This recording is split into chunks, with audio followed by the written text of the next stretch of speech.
لە چوارچێوەی سیاسەتی خۆپارێزی لە ڤایرۆسی کۆرۆنا ئەنجومەنی وەزیران لە پێناو سەلامەتیدا بەڕێری پشووی ناوەندەکانی خوێندنی سەر بە وەزارەتی پەروەردەیدا. لەوبارەیەوە وەزارەتی پەروەردەی حکوومەتی هەرێمی کوردستان پەیامێکی نوێی بڵاو کردەوە و تێدا هاتووە. ئەنجومەنی وەزیران بە سەرۆکاتی مەسرور بارزانی و قوبات تاڵەبانی سەرۆک و جێگری سەرۆکی حکوومەتی هەرێمی کوردستان و ئەندامانی ئەنجومەنی وەزیران دوای تاوتوێکردنی پلانەکانی وەزارەتمان بڕیاردراوە کە خوێندکاران دڵنیا بن لەوەی ساڵی خوێندنیان نافەوتێت ئەگەر کۆنتڕۆڵکردنی ڤایرۆسی کۆرۆنا ڕێگا بدات.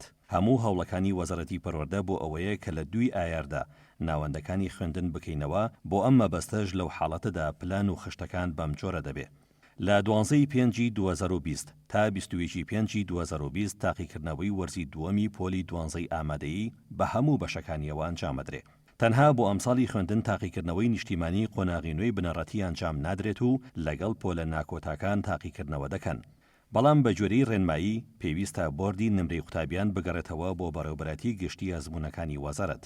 تاقیکردنەوەی وەرزی دووەمی پۆلە ناکۆتاکان بە قۆناغی نوێی بنەڕەتیشەوە هەروەها پەیمانگەکان و خوێندنی ئیسلامی لە ڕۆژی 1 2020 دەست پێ دەکات تا 10 2020. هەروەها تاقیکردنەوەی خولی یەکەمی ئەزموونە گشتەکان بۆ قۆناغی 12 ئامادەیی بە هەموو بەشەکانیەوە لە 28 2020 تا 23 2020 ئەنجامەدرێ بە شێوازێک کە لە هەفتەیەکدا تەنها 2 تاقیکردنەوە ئەنجامەدرێ. تاقیکردنەوەی خولی دووەمی قۆناغی 12 ئامادەیی بە هەموو بەشەکانیەوە لە 16 2020 تا 24 2020 ئەنجامەدرێ. لە درێژەی پەیامەکەدا وەزارەتی پەروەردەی هەرێم هاتووە بۆ هەموو قۆناغەکان تاقیکردنەوەکان تەنها لەو بابەتانە ئەنجامەدرێ کە خوێندراون یان دەخوێندرێن لە ناو قوتابخانە. واتە هیچ بابەتێک بۆ تاقیکردنەوە داخڵ نابێت ئەگەر خوێندکاران نیان خوێندبێ. وەزارەتی پەروەردە دوای ڕەزامەندی ئەنجومەنی وەزیران خوێندنی ئەلکترۆنی وەک پاڵپشتیکار و هاوکار و نائیلزامی لە ناوەڕاستی مانگی 4 بۆ خوێندکاران فراهەم دەکات بۆ ئەوەی دانەبڕێن لە خوێندن. هەموو قوتابخانە و پەیمانگە ناحکومەکان دەتوانن بە سیستەمی ئەلکترۆنی یان ئۆنلاینی تایبەت بەخۆیان بە هەمان شێوەی قوتابخانە حکومەکان ئەو جۆرە لە خوێندن فراهەم بکەن.